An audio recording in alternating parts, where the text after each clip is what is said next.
Hi everyone, it's June 9th, time for another HideNet Week in Review. I'm Vera Dordick.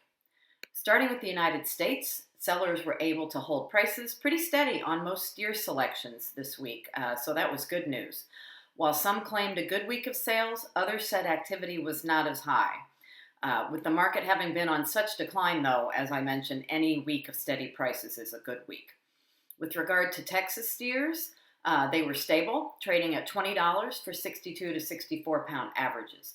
In one case, a sale was reported at $22.50, and the buyer acknowledged that he was very lucky. For the cow sector, bids were unbelievably low, and the only selections seeing continuing interest at relatively stable prices are dairy cows, especially the premium types. Slaughter for the week was back up to its usual highs at 662,000.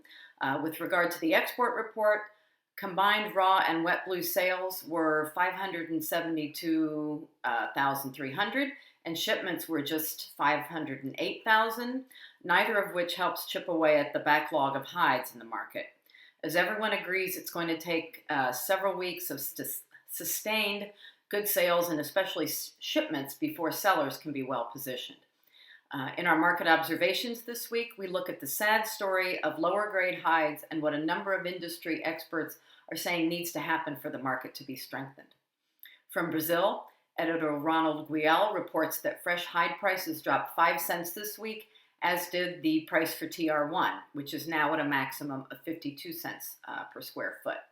Currency fluctuations are again causing issues for sellers to compete in the global market. And with regard to slaughter in Brazil, it slowed down this week because of the suspension of beef sales to China over that atypical case of mad cow they found in Mato Grosso. In Argentina, prices were stable, but Paraguay's wet blue did see some reductions. In news items, we have reports on the Francal and Inspiromais fairs in Brazil. And from elsewhere in Latin America, we have news from Chile, Ecuador, and Colombia, as well as the report about a closure of 2 tanneries by Zenda in Uruguay, which is putting nearly 400 people out of work. The biggest news with regard to Latin America is, of course, the cancellation of U.S. tariffs that were set to be levied on Mexican goods this week.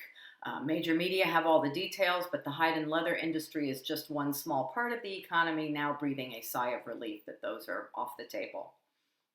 Turning to Europe, our editor Andrea Guolo reports that UK ox is still having a tough time finding a market outside of the EU, while inside the EU it faces lower prices, which it has to have in order to make sales. 36 plus ox fell to 85 pence, and in Ireland it's down to 80 cents, calculated in euros, of course. Just as everywhere else, the cow sector in Europe is seeing inventories build up. Few deals are being made. Prices for a number of origins have, not surprisingly, declined. With regard to bulls, some prices are lower and buyers are not in a hurry because so far there's no clear picture on the level of automotive activity for the second half of the year. In his analysis this week, Andrea looks at price issues across the market, the situation with heifers, what's going on with sheep and goats, as well as the manufacturing levels in the most important leather sectors in Europe. So that's all we have for today. Until next week, good night from HideNet.